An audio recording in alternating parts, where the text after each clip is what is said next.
क्या ब्रह्मांड का स्वामी कभी हार सकता है? क्या वो जो काल का भी काल है और मृत्यु का रचयिता है, वो किसी के चरणों में गिरने को मजबूर हो सकता है? हम जानते हैं त्रिदेवों को, वो जो शून्य से सृष्टि बनाते हैं, जो संसार का पालन करते हैं और जो अंत में सब कुछ भस्म कर देते हैं। लेकिन इतिहास के गहरे पन्नों में ऐसे कई राज्य दफन हैं जब स्वर्ग का सिंहासन हिल गया था, जब ब्रह्मा जी की बुद्धि, भगवान विष्णु की माया और भगवान शिव का प्रलयंकारी तांडव सब एक शक्ति के सामने बेबस हो गए। लोग इसे देवताओं का अपमान कहते हैं, लेकिन पौराणिक इतिहास इसे गौरवशाली समर्पण कहता है। आखिर क्या बिना स्त्री के ईश्वर का अस्तित्व संभव है? अक्सर हम कहते हैं कि हर पुरुष की सफलता के पीछे एक स्त्री होती है, लेकिन सनातन सत्य कहता है कि हर देवता के अस्तित्व के पीछे एक शक्ति है। आज हम उस रहस्यमयी यात्रा पर निकलेंगे जहां मर्यादा और प्रेम के बीच युद्ध छिड़ा था, जहां अहंकार को टूटना था और निष्ठा को जीतना था। त्रिदेवों की वो कठिन परीक्षा, माता सती का वो खौफनाक प्रतिशोध और महाकाली का वो अनियंत्रित तांडव। तो तैयार हो जाइए, क्योंकि आज सदियों पुराने उस गुप्त रहस्य से पर्दा उठेगा। आज आप देवताओं को हारते हुए नहीं, बल्कि प्रेम में झुकते हुए देखेंगे। तो चलिए शुरू करते हैं। Saini Presents। असुर कुल में जन्मा रक्तबीज बाल्यकाल से ही असाधारण था।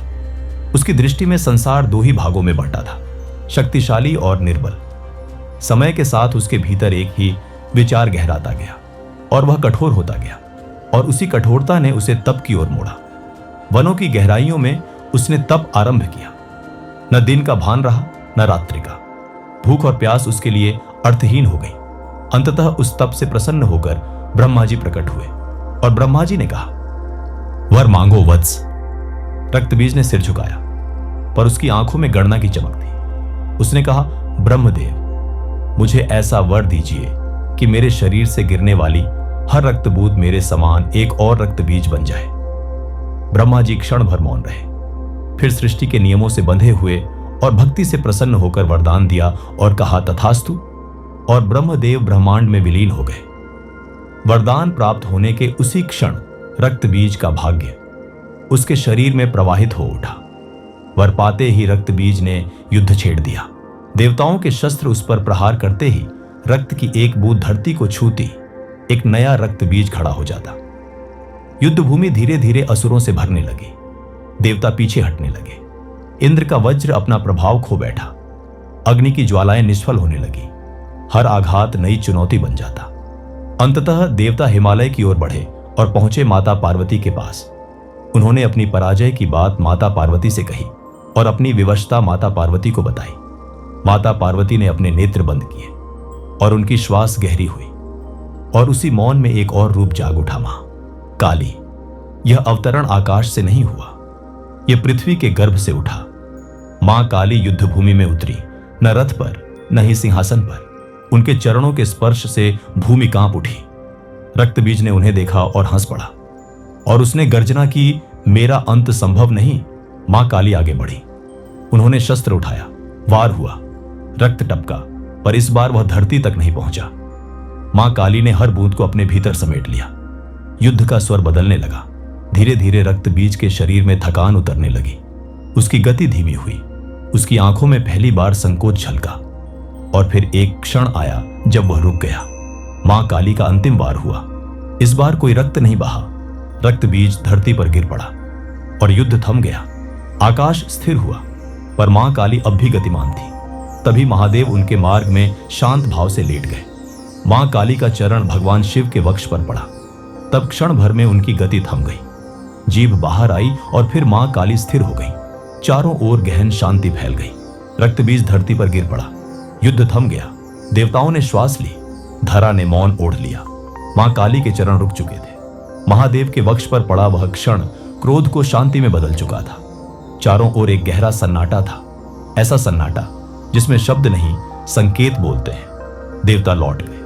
युद्ध भूमि वीरान हो गई, पर सृष्टि का संतुलन अब भी पूर्ण नहीं हुआ था, क्योंकि अहंकार केवल असुरों में ही नहीं बसता, वह यज्ञों के धुएं में भी छिप सकता है, मंत्रों की ध्वनि में भी अपने लिए स्थान बना सकता है। और उसी समय एक और यज्ञ की तैयारी हो रही थी, एक ऐसा यज्ञ जहां अग्नि प्रज्वलित होगी, मंत्र गूंजेंगे, देवता आमंत्रित होंगे, पर जहां सम्मान और प्रेम की परीक्षा में डाले जाएंगे। हिमालय की गोद में महादेव ध्यानस्थ थे और कहीं दूर पिता के घर की स्मृति माता सती के हृदय में धीरे धीरे कसक बन रही थी। युद्ध समाप्त हो चुका था, पर एक ऐसा प्रसंग अब जन्म लेने वाला था जो रक्त से नहीं अपमान से जुड़ा होगा, और वही प्रसंग कहलाएगा माता सती का, उसके पिता के द्वारा अपने पति का अपमान। सृष्टि के आरंभिक युगों में जब देवता और ऋषि धर्म की आधारशिला रख रहे थे और ब्रह्मा जी के मानस पुत्र दक्ष प्रजापति अपने यज्ञों, नियमों और मर्यादाओं के लिए विख्यात थे, जिनके आश्रम में अग्नि कभी शांत नहीं होती थी, मंत्रों की गूंज आकाश को छूती, और उन्हें यह दृढ़ विश्वास था कि धर्म का मार्ग केवल अनुशासन से होकर जाता है। पर इस विश्वास की गहराई में एक सूक्ष्म छाया थी, अहंकार। दक्ष की पुत्री माता सती बचपन से ही उनसे भिन्न थी। उनका मन नियमों में नहीं, तत्व में रमने वाला था। वे उस चेतना को पहचानती थीं जो रूप, वस्त्र और सामाजिक सीमाओं से परे होती है। वही चेतना उन्हें श्मशानवासी औघड़ मौन योगी महादेव की ओर खींच लाई। कठोर तप के बाद माता सती ने भगवान शिव को पति रूप में पाया। दक्ष प्रजापति के विचार में भगवान शिव न यज्ञों के योग्य थे, न सभाओं के, और न ही समाज की स्वीकृत परिभाषाओं में समाने वाले थे। दक्ष ने विवाह स्वीकार तो किया, पर हृदय से नहीं। समय बीतता गया। एक दिन दक्ष ने एक विशाल महायज्ञ का आयोजन किया, ऐसा यज्ञ जिसमें समस्त देवता, ऋषि और लोकपाल आमंत्रित थे। यह यज्ञ धर्म के नाम पर था, पर भीतर ही भीतर यह अपने मान और श्रेष्ठता का प्रदर्शन भी था। भगवान शिव और माता सती को जानबूझकर आमंत्रण नहीं भेजा गया। जब माता सती को यज्ञ का समाचार मिला, उनका मन विचलित हो उठा। पिता का घर, बचपन की स्मृतियां सब उन्हें खींचने लगे। उन्होंने भगवान शिव से कहा, पिता के घर जाने के लिए निमंत्रण नहीं देखा जाता। भगवान शिव ने शांत स्वर में उत्तर दिया, जहां सम्मान न हो वहां जाना आत्मा को आहत करता है। पर माता सती आशा लेकर यज्ञ स्थल चली गई। यज्ञ भूमि वैभव से भरी थी, देवता ऊंचे आसनों पर विराजमान थे, मंत्रोच्चार हो रहा था, अग्नि प्रज्वलित थी, पर भगवान शिव के लिए कोई स्थान नहीं था। उनका नाम तक नहीं लिया जा रहा था। माता सती का हृदय कांप उठा। उन्होंने अपने पिता से प्रश्न किया, पिताश्री, हमारे लिए कोई आसन नहीं है? उत्तर में दक्ष का स्वर कठोर हो गया और कहा, नहीं। भरी सभा में उन्होंने भगवान शिव को तिरस्कृत किया, उन्हें अयोग्य, असभ्य और नियम भ्रष्ट कहा। वे शब्द केवल भगवान शिव पर नहीं पड़े, वे माता सती के अस्तित्व पर भी पड़े, और सभा में सभी देवता, ऋषि मौन रहे। उस क्षण माता सती ने समझ लिया, यह केवल पिता का क्रोध नहीं है, यह अहंकार का उत्सव है और मौन की सहमति से किया गया अन्याय है। माता सती ने शांत किंतु दृढ़ स्वर में कहा, जहां पति का अपमान हो वहां जीवन का अर्थ नहीं बचता। और उन्होंने यज्ञ की अग्नि के समक्ष अपने प्राण त्याग दिए। अग्नि धधकती रही, मंत्र टूट गए और यज्ञ भूमि में एक गहन सन्नाटा छा गया। जब यह समाचार भगवान शिव तक पहुंचा तो ब्रह्मांड कांप उठा। भगवान शिव का मौन टूटा और उससे उत्पन्न हुए वीरभद्र। भगवान के इस स्वरूप से यज्ञ नष्ट हुआ, अहंकार भस्म हुआ और दक्ष का सिर काटा गया। बाद में करुणा से दक्ष को बकरे का सिर देकर जीवन तो मिला, पर अब उनके भीतर का अहंकार टूट चुका था और वहीं से जन्म हुआ विवेक का। भगवान शिव माता सती के निर्जीव शरीर को लेकर चारों दिशाओं में भटकने लगे। उनके विलाप से सृष्टि डगमगाने लगी। तब भगवान विष्णु ने सुदर्शन चक्र से माता सती के शरीर को 51 भागों में विभक्त किया और जहां जहां उनके अंग गिरे वहां वहां बने शक्तिपीठ, शक्ति की स्मृति के रूप में, स्त्री चेतना के साक्ष्य के रूप में। और हां, उस दिन भगवान विष्णु की आंखों में आंसू थे, क्योंकि यह कार्य इसलिए करना पड़ी था ताकि सृष्टि का संचालन यथावत होता रहे। उन्होंने केवल शरीर नहीं विभक्त किया, बल्कि उन्होंने भगवान शिव के दुहक को बांटा और उनके पत्नी मोह को भंग किया था और यज्ञ समाप्त हुआ। क्रोध शांत हुआ और सृष्टि ने फिर से श्वास ली। पर देवताओं के मन में एक प्रश्न जन्म ले चुका था। क्या माता सती का त्याग अंतिम परीक्षा था, या अभी धर्म की अग्नि को और कसौटियों से गुजरना था? इसी प्रश्न का उत्तर छिपा है एक ऐसी नारी में जिसके पतिव्रत की सुगंध से स्वयं त्रिदेव विचलित हो उठे। क्यों एक साध्वी की परीक्षा लेने आए त्रिदेव, और कैसे एक साध्वी ने देवताओं को भी धर्म का अर्थ समझा दिया? माता सती के त्याग के बाद सृष्टि ने बहुत कुछ देख लिया था। अहंकार का पतन, करुणा का उदय, और यह सत्य का धर्म केवल नियम नहीं, भाव भी है। पर देवताओं के मन में अब भी एक प्रश्न शेष था। क्या पृथ्वी पर ऐसा कोई मानव हृदय है जो बिना शक्ति, बिना पद और बिना भय के शुद्ध धर्म को धारण कर सके? उत्तर मिला ऋषि अत्रि का आश्रम, घने वनों के मध्य, जहां न यज्ञ की गूंज थी, न वैभव का प्रदर्शन। वहां रहती थी माता अनसुईया। वे कोई देवी नहीं थी, न उनके पास सिद्धियां थीं, न आकाश से उतरती कोई दिव्य आभा। वे थीं तो केवल एक पतिव्रता नारी। पर उनका पतिव्रत तप नहीं, प्रेम था। सेवा नहीं, समर्पण था। और संयम नहीं, चेतना की सहज अवस्था। उनका आश्रम सादा था, पर वहां से लौटने वाला कोई भी खाली मन लेकर नहीं जाता था। देवलोक में चर्चा उठी और इंद्र ने कहा, आजकल पृथ्वी पर एक स्त्री की महिमा बहुत गाई जा रही है। ब्रह्मा जी ने गंभीर स्वर में कहा, कहते हैं उसका पतिव्रत इतना प्रबल है कि वह प्रकृति के नियमों को भी मोड़ सकता है। भगवान विष्णु मौन थे और भगवान शिव भी ध्यानस्थ थे, पर मौन में भी एक प्रश्न था, क्या यह सत्य है, या यह भी मनुष्यों की अतिशयोक्ति है? और वहीं से निर्णय हुआ परीक्षा ली जाए। पर यह परीक्षा कोई साधारण नहीं थी। यह परीक्षा ऐसी थी जो स्वयं देवताओं को भी अपने भीतर झांकने पर विवश कर दे। एक संध्या, जब सूर्य अस्त हो रहा था और आश्रम में दीप जल चुके थे, 3 ब्राह्मण साधुओं के रूप में त्रिदेव अत्रि आश्रम पहुंचे। माता अनसुईया ने द्वार पर ही उन्हें देखा। न तो उन्होंने पूछा वो कौन है, और न ही यह पूछा कि वे क्यों आए हैं। बस सहज मुस्कान के साथ कहा, अतिथि देवो भव, आइए, हमारा आश्रम पवित्र हुआ। उन्होंने जल पिलाया, आसन दिया और भोजन की तैयारी करने लगी। तभी एक साधु बोला, देवी, हमें भोजन चाहिए, पर एक शर्त है। माता अनसुईया ने शांत स्वर में पूछा, क्या शर्त है? दूसरे साधु ने कहा, हम भोजन तभी करेंगे जब तुम हमें निर्वस्त्र होकर परोसोगी। यह वाक्य वायु की तरह नहीं, अग्नि की तरह था। यह केवल शरीर की नहीं, धर्म की परीक्षा थी। आश्रम में सन्नाटा छा गया। माता अनसुईया का मुख न क्रोध से लाल हुआ, न लज्जा से झुका। वे कुछ क्षण मौन रहीं, पर यह मौन भय का नहीं था। यह वह मौन था जहां निर्णय जन्म लेता है। उन्होंने मन ही मन अपने पति अत्रि का स्मरण किया, न सहायता के लिए, न रक्षा के लिए, बस साक्षी के रूप में। फिर उन्होंने कहा, यदि अतिथि की यही इच्छा है तो वह भी धर्म का ही एक रूप होगा। परंतु उन्होंने जो किया वह देवताओं की कल्पना से परे था। परीक्षा उलट गई। माता अनसुईया ने अपने पतिव्रत की शुद्धता से जल में मंत्र पढ़ा। वह जल केवल जल नहीं रहा, अपितु चेतना बन गया।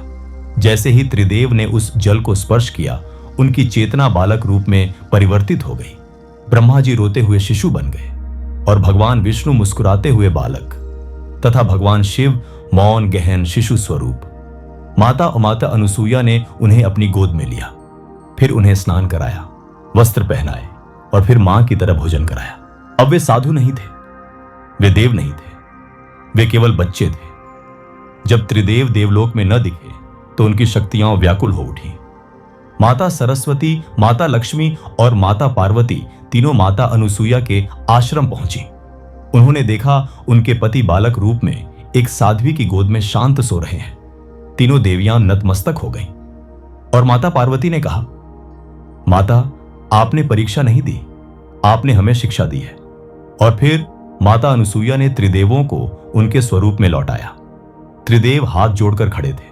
ब्रह्मा जी बोले, आज हमने जाना कि धर्म नियमों में नहीं, भाव में होता है।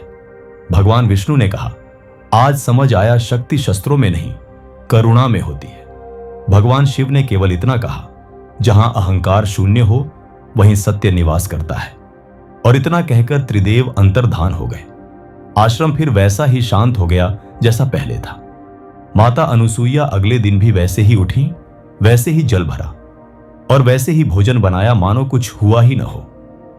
क्योंकि सच्चा धर्म घटना के बाद भी नहीं बदलता, पर सृष्टि बदल चुकी थी। अब प्रश्न यह नहीं था कि कौन देव है और कौन मानव। प्रश्न यह था, क्या हर मनुष्य अपने भीतर माता अनुसुईया को जगा सकता है? तो क्या यह देवताओं की हार थी? नहीं, यह उस महान रिश्ते की जीत थी जहां पुरुष और प्रकृति एक हो जाते हैं। देवताओं का झुकना हमें सिखाता है कि शक्ति तलवार में नहीं, समर्पण में है। अर्धनारीश्वर का संदेश यही है कि ईश्वर भी अधूरा है अगर वो अपनी शक्ति का सम्मान न करे। लेकिन एक सवाल अब भी बाकी है, क्या आप अपने जीवन की शक्ति के सामने झुकने का साहस रखते हैं? यह केवल देवताओं की कथा नहीं है, यह हर युग के मानव की व्यथा है। आज के इस आधुनिक युग में जहां हम ईगो और सेल्फ रिस्पेक्ट के बीच की रेखा भूल चुके हैं, क्या हम झुकना जानते हैं?